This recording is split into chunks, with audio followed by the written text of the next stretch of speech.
Moving on to episode 9, let's do that. We're going to be talking about the final episode of this arc, and how do you follow up that episode? You follow it up with this one right here. And what I love is the pacing of this is like there was such a release of emotions in episode 8 by the end of it. This one feels like, hey, I know that was rough, and this one's also going to make you on the edge of your seat, but in a very fun way. Yeah. You know what I mean? Yeah. Like this one was way more fun and less heavy, but the stakes were still just as high, maybe even higher than last episode. It just didn't feel as heavy. Yeah. We're back to like spy mission stuff instead of watching people get gunned down in a public square. You know, we're talking about different stuff. It's a different feel for sure. Yeah, it's the promise of the premise, right? Like when you imagine what this show would be, it's this episode that we're about to discuss. So we begin this episode on Coruscant as rain begins falling, and inside the senators are crying out in shock as Bail Organa, played by Benjamin Bratt. Again, we've already kind of discussed the recasting of that in our previous episodes, but he asks what's going on, and we learn that the Ghorman senator is being taken into custody by stormtroopers. I do need to pause and say, because there's some people who might be listening and they don't have the full scope of Star Wars, and that's totally okay. We welcome you. Yeah. Bail Organa is Leia's adoptive dad. Yes. That's the important thing. Yep. He was a senator from Alderaan and seemingly kind of the leader of Alderaan. Like, I don't know exactly how that worked, but on the galactic stage, kind of seemed like the predominant leadership for Alderaan. But then was very involved in forming the rebellion in the early stages. We see him in Rogue One. We learn Star Wars Rebels a lot. Star Wars Rebels. So, you know, he's a very important figure, but he's only been in and out of the movies a little bit. So no worries if you don't know who that is. Yeah. But great call bringing Bail in last week just for that little bit. Yes. Because so it's not, we can rip the Band-Aid off last week so we can deal with stuff like this week. Exactly. I wasn't even really thinking about the recasting by the time that he shows up in episode 9. Of course, like for a moment I was like, yeah, it's not Jimmy Smits, but because Jimmy Smits is a Bail big now. guy, by the way. There was a lot of shots in this episode where they try to make Benjamin Bratt look bigger than he is, like with like a down, like let's get under his chin and make him look like he's towering over people. Jimmy Smits is a big guy. He's a really large tall. man. Yeah, for sure. So, but what I love about Benjamin Bratt's performance is like he brings that aura that Bail has really well. If you're going to recast, they did a really good job. Oh, they did a fantastic job. He does a great job bringing that confidence and ability, but like kindness and kind of just general warmth that Bail has. Yes. You just feel good around him. Exactly. Like it seems like he could be everybody's buddy, you know? Yeah. You trust him. So we learn that the Ghorman senator is being taken into custody by stormtroopers, and then Mon comes up beside Bail and she asks if he's seen the numbers, and Bail says the winner writes the story, and she insists on saying something in the Senate, and Bail says that they'll never let her, and Mon believes he can make it happen for her. She even says, like, I've seen you do miracles before. Yeah. And Mon pleads to Bail that they should stand up for what's right and then leave immediately. They need to go ahead and go to Yavin, get out of here. And Bail reassures her that they have an exit plan, but he's not going anywhere. Bail says that he has to stay and buy time. Yavin is not ready yet. He needs to stall for time. And he agrees with her. Something needs to be said, and Yavin needs her leadership, but he can't go yet. And then Bail warns her of the listening devices and tells her to be ready to leave the moment she's finished with the speech. And so from the get-go in this episode, the stakes are present. Like, you know exactly what we're working towards. And it's just great to get that out in the open in the beginning. Yeah, for sure. We know it's going to be kind of an escape plot.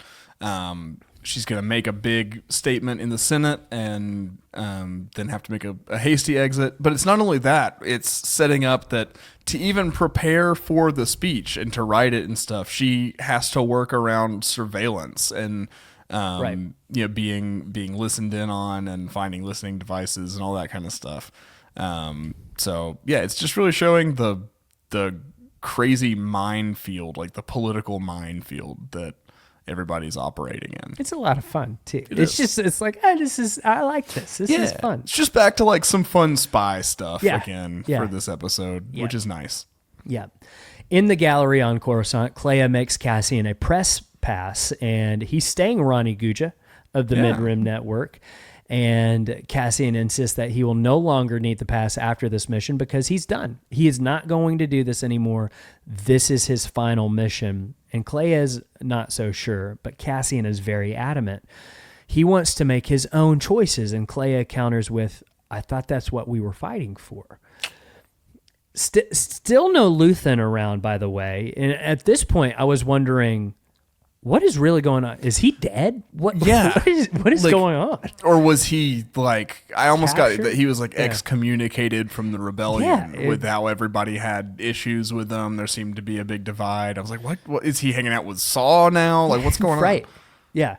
Inside Mon's office, Erskine finds a listening device and Mon immediately smashes it. I love that. I just love like how I'm not going to question what I should do with this. I'm going to destroy it immediately. Immediately. Like, what do you mean? It's not a question. I'm going to pick up the nearest heavy object I can find and smash this thing. Yeah. I love the lamp that's on her desk, by the way. Her whole office is a vibe. Her whole everything, all the interiors of her home are crazy. Okay. This is probably the best time to talk about it because I don't know when else we will. What do you think Perrin is doing during all of this? What is going on with Perrin? Does he go to Yavin with her? What happens to Perrin? That's an amazing... I had not thought about Perrin one single time during this entire arc. So, that's a good point. I think he's just a bachelor on Coruscant now. I don't know. Still at the house. I bet he gets arrested. There's no way he doesn't get arrested. Like, he's arrested and tortured the rest of his days. But he genuinely doesn't know anything. He's got like plausible deniability and all that. So he's like, I gambled a couple of times. I'm sorry. I don't know. Yeah. But that's a great question. Yeah. What is going on with Perrin? I don't think we're gonna find out. I think he's kind of done. I don't think he'll appear in Andor. Like Cassian's sister. We're done with that. It's done. We're moving on. We're moving on. It's like Take Homa at the end of episode 3. It's like, we're not seeing him again. No, he's done. Though he is mentioned in this episode coming up. At the ISB, one of the listening, I don't know what the position is. He listens to people on surveillance officers. There we go. Thank you. Yeah. That's why you're here. The surveillance officer notes her device has gone dead. And it made me think, do you think our government agents listen like that to our podcast as we record? Like right now they're listening to us? Yeah, I think that like they are appreciating that I came up with such a title like surveillance agent or Alex is officer. an idiot. You know, so just remember that NSA, FBI agents. What do you think yours is named? I think mine's named Ronnie Gujo. I think mine's probably Ron. Tim with Ron. 2 M's. No, it's Ron. Thrawn's cousin Ron. Thrawn's cousin Ron. RAWN. He can't get anything right. Yep. He's wearing a wife beater. Hates art. He hates art. Absolutely. He's got kind of a beer belly. Yeah. A little bit. He's doing anyway. Well, haven't brought Thrawn's cousin Ron in for a cameo mention. It's a deep cut. It's a deep cut. But we're now almost 2 hours into this podcast. If you can't tell, we're unraveling. We're trying to hold on as best we can right now. So Erskine advises Mon to go outside and practice while he scans the rest of the room. Back at the ISB, the agent consults with another agent confirming, yeah, something's up. This one's dead. All the other ones are working. Why is that one dead? Outside, Mon practices her speech as Luthen approaches her in the open. He's not in his disguise. He's not pretending to be anybody else. He just straight up walks right up to the Senate building outside and talks to Mon. And yeah, I get the feeling that he's also ready to not be operating on Coruscant anymore, right? I think like he's not going to Yavin. Know, yeah, he says that there's no Yavin for him and stuff, but I don't. I think he's just ready to. The charade is done. Yeah, this seems like bold. He's stepping out into the open. He's just kind of done playing the game. Yeah, it feels like he has a death wish a little bit, doesn't it? Yeah, a little bit. I mean, I think he's just ready for something to happen. I think he wants all that pressure to be relieved. I can't spin these plates anymore. Yeah. Yep. Yeah, I'll do what I can for everybody, but this is kind of out of my hands now. So Mon wants to know how he knew she'd be there, and he admits that Erskine works for him. He just go ahead. He says it from the very get-go. Yeah. And it turns out Erskine wanted to tell Mon, but Luthen wouldn't let him. And Mon is shocked by this news, and Luthen says that he's protected her in ways that she'll never know. And I just want to go ahead and give the title of that dude. It was Brasso. Yeah. I'm going to give that title to Erskine. Erskine is that dude. I second this motion. He really like that dude shoes had been vacated by Brasso, and Erskine has definitely stepped in to try and fill those, and he's making a valiant effort. You're going to employ a guy? This is the guy to employ. Yeah. This is the employee of the year right here. Yeah, and I mean, I know he goes deep with Mon. Like, it sounded like Mon kind of took him in after like his mom died or something like that. A mentorship thing going on. Yeah. I got almost like a son, like adopted him, sort of like fostered him as a teenager kind of deal. Yeah. But so those connections go deep, and so he's gonna be loyal. Yeah. He's a good guy. He's that dude. He gets that title now. Erskine is that dude. He's a guy you can rely on. Now, Luthen says he's protected her in ways that she'll never know, and Luthen admits tonight he's the only one that she can trust, that Mon can trust. And he says that Bel's extraction team is corrupted. And at first I was like, is he talking about Ezra? Is he talking about Callus? Who is he talking about here? Who knows? I mean... Well, I want to say the reason I thought that is because in season 3 of Star Wars Rebels, episode 18, titled Secret Cargo, the Ghost crew pick up Mon and Erskine. Yep. Those two characters are in Star Wars Rebels, and I would advise watching that episode right after this because it literally picks up right after this. Yeah, and it like they even kind of say like, okay, Mon's gonna go do this now, and then we're following Andor Squadron. The rest of the episode. Yeah. So I think that's super, super cool. I love the connective thread like that. But the whole time I was thinking before the rest of the episode comes, I was like, does Luthen know that Ezra is struggling with the dark side? Is he that deep? What doesn't Luthen know? Yeah. I was so confused at first, but yeah, I was thinking he knew something like that. But Luthen urges her not to trust Bel's people, but she can't tell anyone about it. And then Mon brings up Tacoma and how quickly Luthen took care of him, and she says right now she's more afraid of Luthen than anyone. And Luthen says that he's sending his own man to get her out, and he gives her the code to identify him. I have friends everywhere. And we've heard people say that all the time. Listen to me. I have friends everywhere. I mean, he straight up gives his best Christian Bale to deliver that line. Yeah, Stellan can put the gravel in it. He can put the gravel in his voice. I have friends everywhere. Like, Okay, don't jeez, blow Luthen. anything out. We do have the rest of the episode to get through. Sorry. Again, we're unraveling here at this point. That's okay. That makes for good That's fine. podcasting. Yeah. Like, you got 2 hours of decent podcasting. Decent, it's all right. Now, Problem is, this is a legit good episode. I know.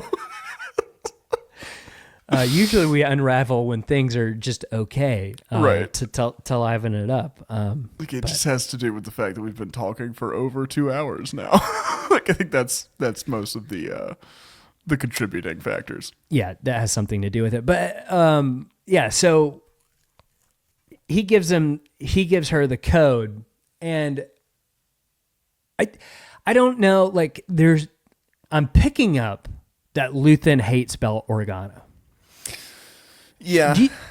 It's totally subtext.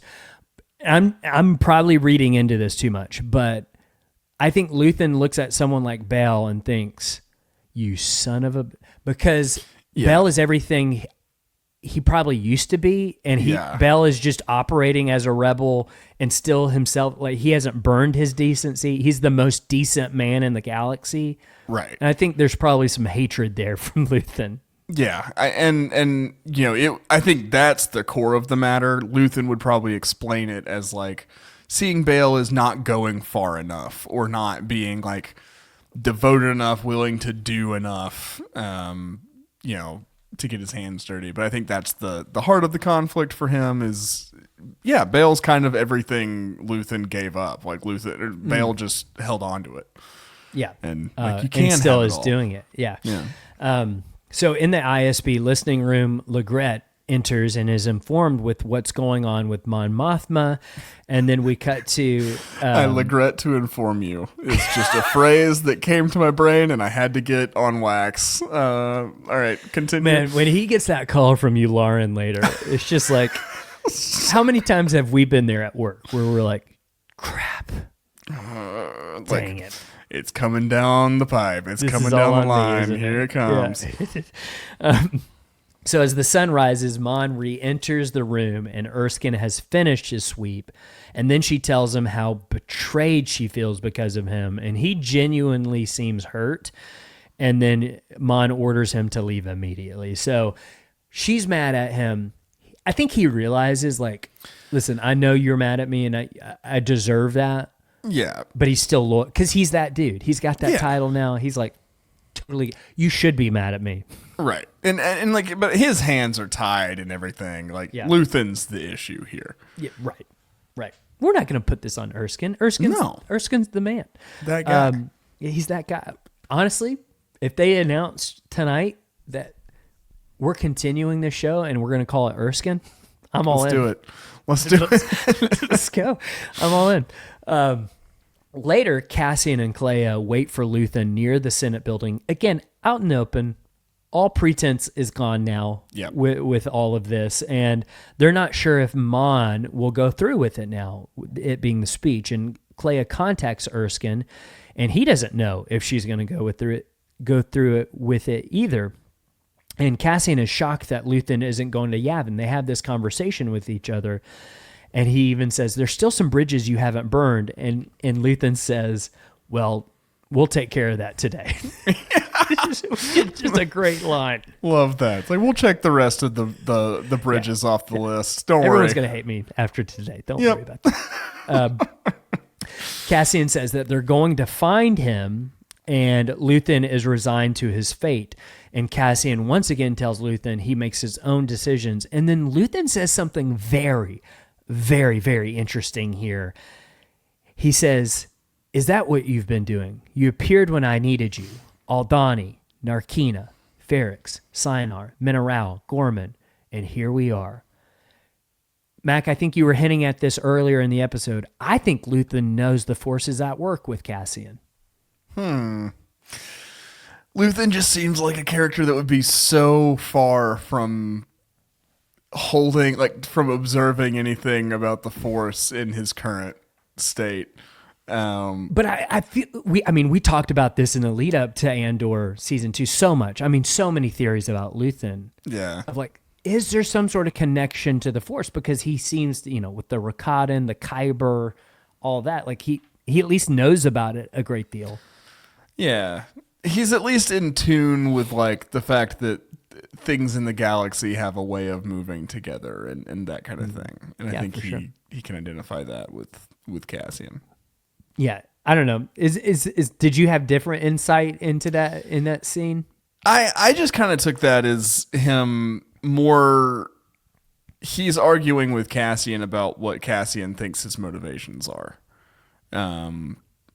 If it's kind of the whole like, is that what you've been doing? Like, you appeared when I needed you. He's saying like, you think you're just gonna go off and you're done and everything, but there's something inside you that makes you keep showing up, and that's not gonna stop no matter what this decision is you make. I don't know. I kind of read it the other way. I read it almost like the same thing the Force healer told Cassian. Cassian's hearing it from a different person again. Of almost like the rebellions are built on hope. He's hearing it multiple times from different people, different mouthpieces, because he's supposed to be the messenger. And like, remember, Cassian is saying and telling everyone, "This is my last mission. This is the last thing I'm ever gonna do for the rebellion." We know that's not true. No. Erskine is going to help Cassian inside, and he will have to help stop Bel's people and get her out successfully, or the rebellion is over. That's the implication of like, if Mon is captured, it's done. We're all done. Yeah. This is over. So the stakes are extremely, extremely high in this episode. Cloris, the driver, is contacted by the ISB, and they ask where Mon is, and he's not sure because he's not sure of anything because he's an idiot. And inside, Erskine and Bel's team enters the building at the same time. The music here. Yeah. So good. Yeah. Sheesh is what I wrote in my notes. Sheesh. Sheesh. Cassian arrives. We're too old for that, I think. Yeah. Right? That's why I'm laughing. It's like, I'm 35 years old. I don't even know what that's from or what. I know that it was happening on TikTok for a minute. Yeah. So. Oh, man. I feel old. Cassian arrives at the media entrance and barely manages to get in. And Bel's team meets with each other for the first time. And we as an audience, we don't know who we can trust. Like, out of these three, we're like, I don't know who's bad here. And I love that. Oh, yeah. Keeping that mystery alive. We're going to have to find out as it unfolds. I don't want to dunk on the Acolyte because I actually am feeling super nostalgic over the Acolyte right now in terms of like, I like the Acolyte. Yeah. One of the biggest mistakes it made was not giving us moments like this where like it literally told us and forecasted everything for us. Yeah. We never had a mystery, even though we thought we did. This is a good example of how to do it in terms of we, the audience, have no idea who's good or bad, but we know someone's bad. Yeah, we're looking for that person, and everyone's under suspicion. Yeah. In the ISB listening room, Legret is informed that senators may try to disrupt the Senate meeting this morning, but he's kind of confident, like, Chamber isn't going to let that happen. Don't worry about it. Inside the Senate building, Bel meets with Mon, and Bel tells him about his team and advises that she leaves the moment she's done. And Mon asks, do you know this team? And Bel says that he trusts them, but he doesn't know them. Yeah. So I think that's also to like confirm for Mon and the audience, like Bel's not in on the corruption. Like he doesn't even realize that one of his team members is corrupt because he's so kind of detached from it. Yeah.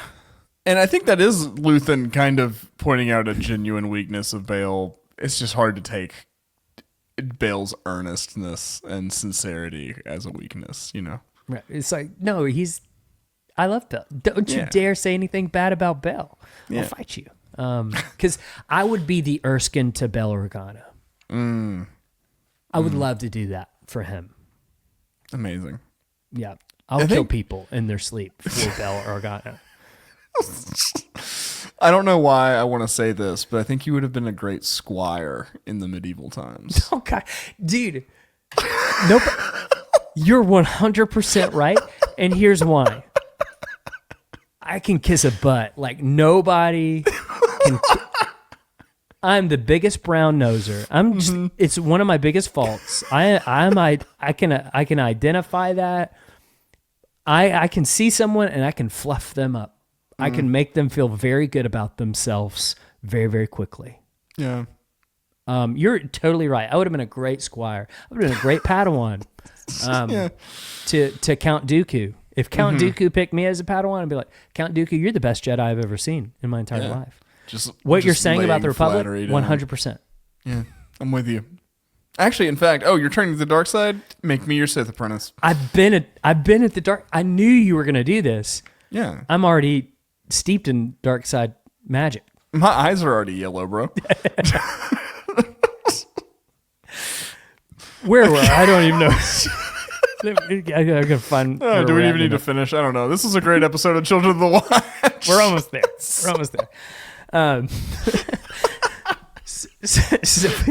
So Belle is talking. I don't know why I told everyone that. Belle is talking with Mon Mothma. He says that he trusts his team, but he doesn't know them, and then he promises to come to Yavin next year. And then he says, tear the out of this place.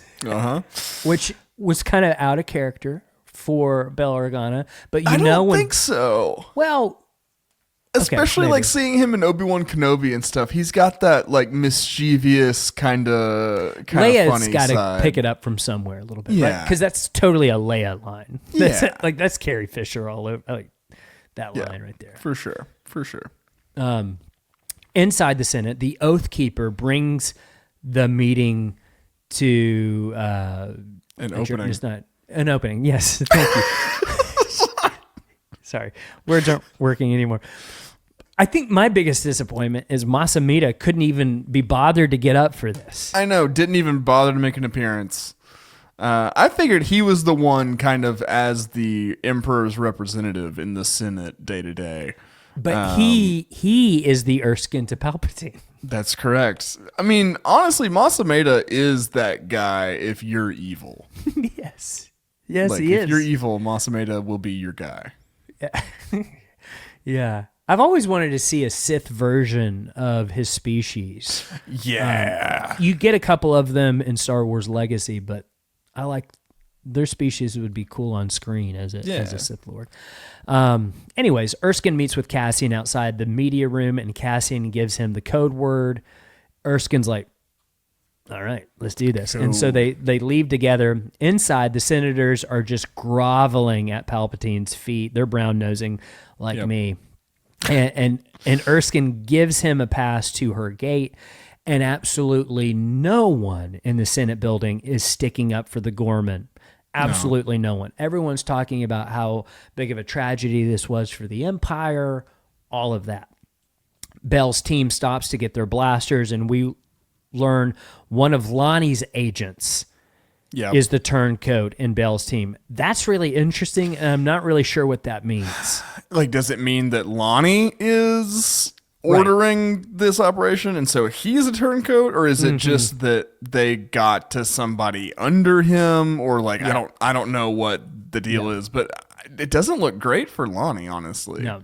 Implication is Lonnie can't be trusted anymore. I mean, he was going through it for a little while, so maybe he got scared.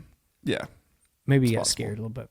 So she's caught, and then blasts the agent who caught her after just like just straight up throat punching him with a blaster and then blasting him in the chest. The blaster to the throat, I physically felt like ill at. It hurt. Yeah. It hurt to watch. That's not a good way to go if you're going to go. No. We've always said on this podcast, the best way to go is Godzilla. Yeah. If you can go and the way you go is Godzilla, that's great. Perfect. Throat blaster, not a great way to go. No. And to clarify, we're talking about Godzilla's atomic breath, not like being in a building he knocks over. I'll take that. I mean, I'll take that. I want to be vaporized Dr. Manhattan style. I want just the silhouette of my skeleton to be visible. I was imagining your body reforming all over the podcast studio. Just the listeners need us so much. Your body just starts coming back pieces at a time. A nervous system manifests on YouTube to break down the first episode of Andor season 2.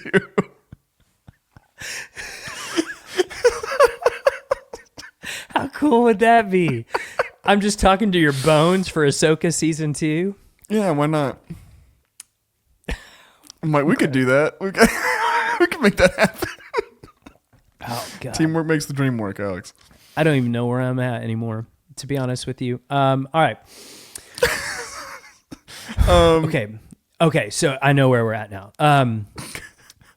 Bell's team, they already stopped and got their blasters, throat blaster. Bell addresses the Senate and tells them of a Senate rule that allows him to yield his time to Mon Mothma. He's figured out a way. Both teams are starting to get closer and closer to Mon. Legret, back at ISB, tries to shut down the Senate feed. And then the big moment happens. Mon takes her dais, and my heart is in my throat at this moment. They've done, again, an incredible job of pacing and building the tension up to this scene. Yeah, absolutely. And this is the speech, you know. This is the speech. This is the one. It's been we know it's been coming. I'm just like at the edge of my seat, trying to see what's going to happen next. Yeah, and Cassian heads up to her gate as she begins her speech, and the media man can't get into the media room. The repair people finally did their job and fixed the door, and now it's locked, and so he can't get in to shut down the feed. Yay. Yay. Yeah. But then here's what happens with her speech. I'm going to read the speech because I think this is such a powerful Would you like me to read speech. It? And actually, give you give your voice a break a little bit? Please. The distance between what is said and what is known to be true has become an abyss. Of all the things at risk, the loss of an objective reality is perhaps the most dangerous. The death of truth is the ultimate victory of evil. When truth leaves us, when we let it slip away, when it is ripped from our hands, we become vulnerable to the appetite of whatever monster screams the loudest. This chamber's hold on the truth was finally lost on the Ghorman Plaza.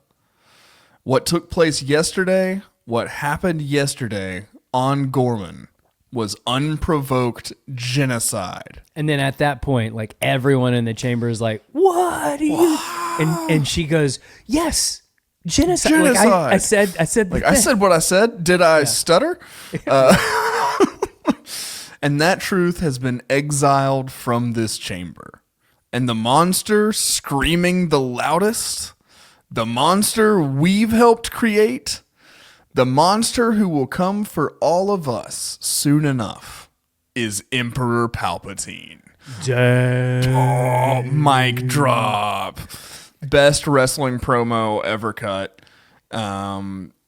Dude, performance incredible. Her words, yeah, just absolutely. I can't think of like, they're so needed.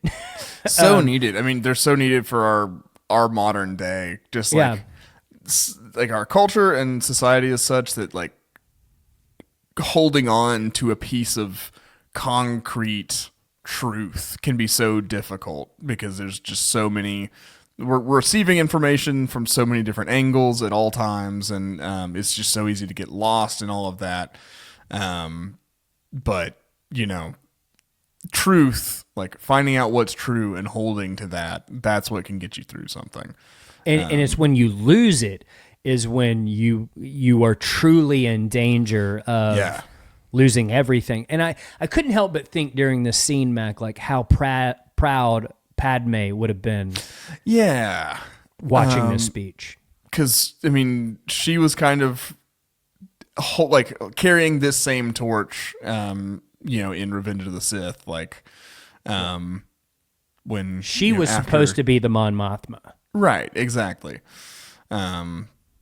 Yeah, I think Padme and Mon Mothma would get along really well. Probably better than Mon Mothma and Leia ended up getting along. Yeah, Leia and Mon Mothma clash a little bit. Yeah, they come together when it matters, but you know. Yeah. So just as she finishes, the feed is shut down, and the Senate is not happy at all. They all shout at her as she returns back to her platform, and then Cassian greets her outside her door, and she thinks that he's the press, and he finally gives the code word. As they head down, she says he says Vel is a friend to Mon, to kind of just let her know, like, you can trust me. Yeah. I'm someone that is okay. He tells her of Aldani and Yavin, and he agrees that Luthen can be hard, but if he's right about this, she has no choice but to come with him. And she's swamped by the media as soon as they get down there, and she's stopped by the ISB agent, and she pulls out her blaster. Smartly, because Erskine's that dude. Yeah. Draws her attention by yelling, "She's a rebel spy!" And she turns to him, and it gives Cassian a chance to shoot her right in the face. It also sows enough confusion to where people could be like, "Oh, they were just shooting a rebel, so exactly. we let them go." Right? It's okay. We can shoot rebels. Yeah, we don't need to get crazy. We don't need to pursue them. Fine. So good thinking on Erskine's part. He's that dude. Erskine keeps them occupied while they escape. And then Cassian gives her his coat, but they cannot get to the loading dock, and welcomes her to the rebellion. As they're walking, he's like, "Welcome to the rebellion." This is what it's like every day. Yeah, exactly. Yeah. There's stormtroopers blocking the way, and in the ISB, Legret is yelling for them to lock down the building because one of the workers "Should we evacuate the building?" He's like, "What? Lock it down! You guys are so stupid!" No. Yeah. It's the opposite. You want, we don't care about people. We just want to get the bad guys. Right. Like that. Yeah. Clea orders Luthen to go to the gallery when Cassian and Mon don't show up. And then Cloris decides to investigate the matter himself. He heads up the stairs and catches them, and Cassian asks for his names. Then he shouts it and then just shoots him. And Mon's reaction to that is just so great. I still don't understand why Cassian needed to get his name and shout it and stuff. Because he could have just to distract him. Hey, you can trust us, to make him lower his guard a little bit. I think is the only. Yeah, he could have just shot him. Mon is just, her reaction to it is just fantastic. She's like, she's like, "Oh, this is what I've been funding the whole time. Cool." Yeah. I'm finally getting my first first-hand taste of it. Yeah. And so then they run down the steps to the speeder, and at the ISB, Yularen wants to speak with Legret. That's a big uh-oh. Yeah. Boss is mad at you. Then Cassian takes off over the pond, flying for the safe house, and Mon watches as everything she's ever known is left behind. And this is a great scene. Kind of her realization of that as they're flying away. Yeah. What a great sequence, that whole escape and everything. Mm-hmm. Like you said, we're back to just kind of some good, fun adventure. Yeah. Yeah. It was so thrilling. So good. And then we cut to Yavin and a new batch of recruits enters the base as Vel checks the weapons. She finds one, and I think the implication for this, Mac, was that it was a guard's weapon from Narkina 5. Yeah, that would make sense, because it's Melshi. Yeah, he raises his hands, and things are starting to come together at the end of this episode. Things are getting closer to the way we know them at the beginning of Rogue One. Yeah, for sure. I think Melshi will probably have a big part to play in the next coming arc. I would say so. They had Duncan Rowe on that live stream thing they did a few weeks before the premiere, and then he's in Rogue One, so I think we'll get that kind of connective tissue in the next 3 episodes. Absolutely. And then on Coruscant, Cassian takes Mon to the safe house. Erskine waits inside. He's that dude. Yep. And then he asks if she's all right. And they kind of make up with just a look. They don't even really need to say anything. They know that they're both cool with one another. And then Clea is kind of surprised that they even made it. Yeah. And Cassian asks if he's back there. And I was thinking that it was Luthen, but when he goes back there, it's Will and Drina, and Will's been injured from what happened on Ghorman. And Mon asks about Luthen, and we learn that he's safe. Yeah. Clea wants Cassian to leave now, and Mon isn't coming with him. There's a ship waiting for her. They want her to make a speech. They want her coming in with a Yavin escort. They want to rewrite the story. And if you would like to see that, where it literally picks up right after this, watch Rebels Season 3, Episode 18, Secret Cargo. Literally picks up. Erskine's there. Mon Mothma's there. All of it. Yeah. Thrawn almost gets them. It's really interesting, though, that they say like they want to rewrite the story. They want to have Mon Mothma coming in with the big escort as this like triumphant leader, not an escaping refugee, basically. Yeah. And it also, I think they're trying to position her as the figurehead pretty quickly and make it look like she's been the one like completely orchestrating everything, you know, behind the scenes and everything. So they're kind of setting her up to be something that she's not right now, but that she will become before like Return of the Jedi. Right. And so Luthen wants Cassian to take Will to the doctor. I think that's another indicator that Luthen does care for his people. Yeah, I got that in a big way. Yeah. And then Mon notices that Cassian knows this place, and he tells her that he lived there once, and that feels like a million years ago, even though it was just last week. She's not sure how to thank him, and he says, make it worth it. Oh, man, that's so good. Then we cut to Yavin 4. Cassian lands with his U-Wing, and they unload Willman. Draven waits for him, and they discuss Willman for a moment before he brings up the fact that Gold Squadron will deliver Mon to Yavin. She's going to make a speech, and they want to broadcast it as far as possible, and he offers for Cassian to listen with him, but Cassian declines and tells him that the dead KX unit is in the back of his U-Wing. So again, just kind of building up to K2, which we'll talk about in just a second. Back at his hut, he's met by Bix, and dude, again, I want to live there so bad. Yeah. Ambiance. They got it so good here. Yeah. Why does Cassian want to leave? I don't understand. This is a great spot to live. It's a great spot. I'd probably live on Alderaan or even Chandrilla at this point. I'd probably have like a nice vacation camping situation on Yavin 4. I'm gonna admit something else about me that, you know, the listener might feel like, Alex, you're a freak. I love humidity. That is very strange. I love running when it's super humid. I cannot relate to you at all right now. I don't know what's wrong with me. I think it's because like I sweat so much. I feel like, God, what a workout I got just now. Yeah, maybe. But it's also hot and sticky and gross.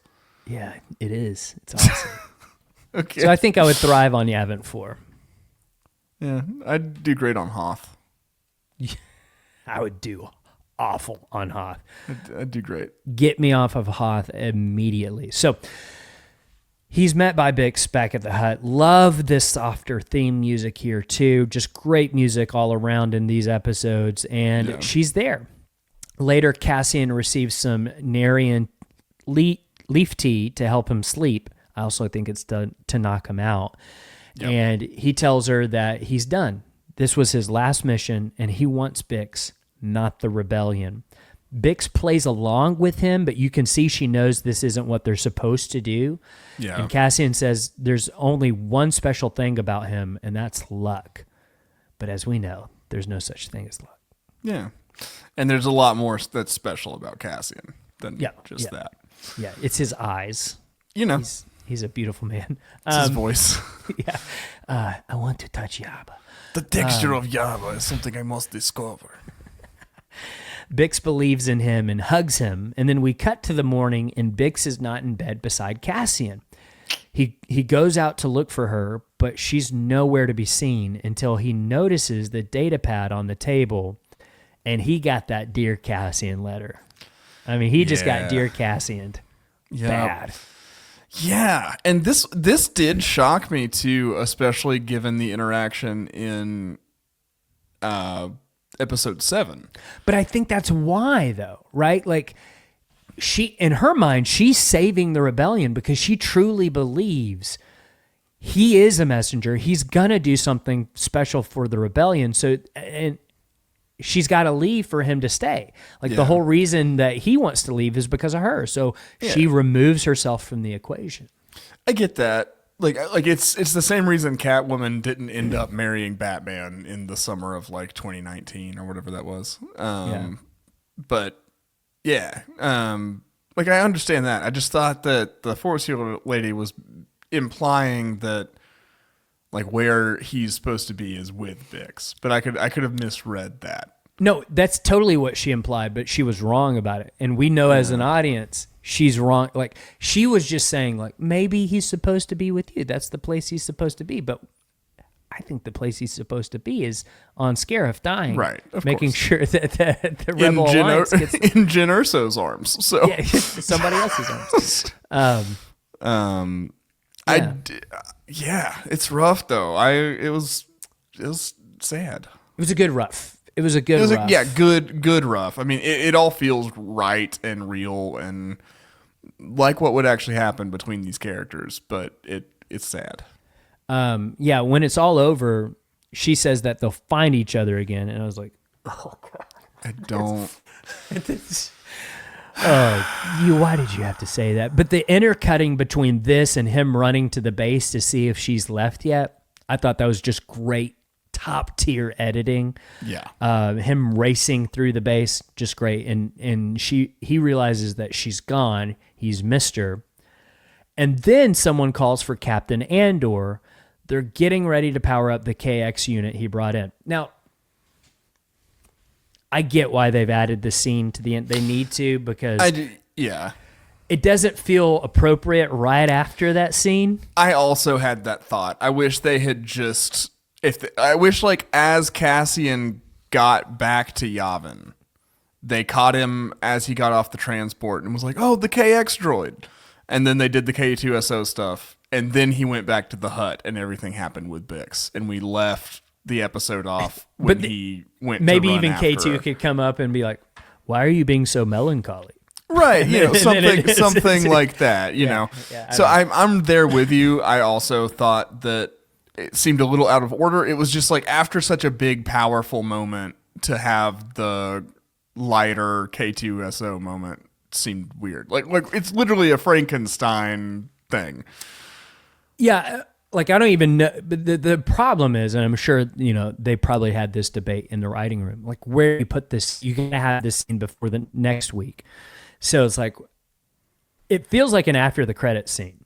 Honestly, it's just a little too long for that. And like it requires that Cassian get like absorbed in something else kind of immediately after the love of his life left him. It's like the love of my life left me like not 30 minutes ago, but I got a new remote control car. It's pretty sweet. I'm okay now. And like I know that like it's a natural thing to have Cassian's need for like companionship and his loneliness lead him to his partnership with K2SO, right? That's a natural thing.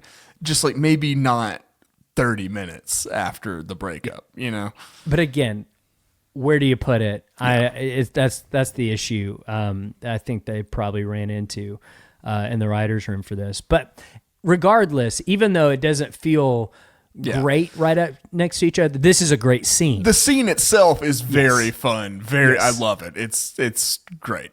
Yeah. Love the Frankenstein parody kind of thing almost. Yeah, he's strapped down like Frankenstein, and the droid smith explains the process of rewiring K2 and offers Cassian some protective goggles. He opts for a huge blaster instead. It's probably what I'd do after I'd just seen what they did to the Ghormans. Oh, for sure. He orders the smith to turn it on as everyone readies their weapons. At first, it sparks and seems like nothing will happen, but then every joint twitches until his eyes come on and he looks directly at Cassian. He says, "Hello. If I've offended you, I apologize. If not, I'd appreciate you pointing that elsewhere." Yeah. I think that's the perfect Yeah. introduction to K2. Yeah. Alan Tudyk is just the best. Yeah, love Alan Tudyk and almost everything he's in. Firefly, Dodgeball, all there's so much. Resident love- Alien is great. I don't know if you ever seen Yeah. that, but it's really, really good. Yeah. I haven't seen it. But yeah, and like it's the trademark. Everything is protocol and proper, but there's this slight sarcasm running under everything. With K2, it's good. It's good. And playing devil's advocate for putting this scene here, you leave this arc feeling great Yeah, that is true too. after such heavy episodes, I think. Specifically 8. 8 it was big, but I mean 9 wasn't much better in terms of Right. the heartstrings. So, but yeah, that I mean, it's regardless of whether or not the order was the best or whatever. It's a great scene. Loved getting K2SO, his kind of origin story. And what an amazing 3 episodes of Andor. Like, Oh my gosh. It's Just- just like I said, I think these are the best 3 episodes of Andor so far. and really maybe the best 3 episodes of Star Wars TV, I think. It's tough to rank everything. We'll have to do that sometime after everything, but Also a reminder, best and favorite are not the same things. You can Very identify something as the best and it still not be your favorite, Yeah. right? So just keep that in mind before you send us an angry voicemail about that. yeah. But until you get to sending your angry voicemails and everything, we have a sign off of the show to do. This has been a great breakdown. Anything? I did want to ask you, okay, we do need to close because we're bordering 3 hours. We're coming up on 3 hours. This is the longest podcast we have officially ever done. Yeah. What do you think happens next week? It's going to be hard to top these 3 episodes. Yeah. I think it's going to have to be something that involves the Death Star in some way. Maybe not directly at all, but maybe it's You're hearing rumors of it. hearing some rumors, and there's a mission that it's the first step in acquiring the plans for the Death Star or whatever, Someone cites it. They accidentally jump into hyperspace and see it, and they're like, "Oh my god!" Right, something, because like you don't just show up in Rogue One with them having all those pieces there without a little bit of preamble to that, right? Yep. So I think the Death Star will probably be mentioned. It'll be involved somehow in the next 3 episodes. I think Saw is going to have to come back in a big way because Set up the base on Jeddah. Yep. Because we've seen him in the trailer as like an older Saw that we haven't seen yet. I'm curious to see if there's any interaction between him and Willman. I'd love for something like that to get communicated, just Yeah. because of how episode 6 went, or was it 5? One of those last 5. week. End of 5. Yeah, but yeah. I think Luthen could potentially meet his end in some way next week, just because even this week it seems like he's desperate. He's kind of, I think he gets he's a the dead sense man walking. that he doesn't really fit into the rebellion anymore, but he's going to burn out bright. So he'll do something. Something will happen with him. I also think maybe Dedra might meet Tarkin. I think that's an interaction that I'd be surprised if it didn't happen. Yeah. Because she's working under Krennic, and then maybe Tarkin's kind of the grand boss on that, her supervisor's supervisor kind of deal. Yeah, I could see that happening for sure. But what about you? You got any predictions? I think it might be Lonnie who tips them off about the Death Star. I don't know. That could be good. I could see that. I could see that. But no, this show is extremely hard for me to predict, and honestly, I'm just kind of enjoying the ride as we go. Like it's, I can't wait to see what they do next week in those 3 episodes. It's going to be really hard to top these 3 episodes, but I'm willing for them to try. Yeah. Well, I'm just itching to see what they've got for us. We want to hear your thoughts and theories. Give us a call at 205-259-6675. Leave us a message under 3 minutes. The next week, but until then, keep the watch.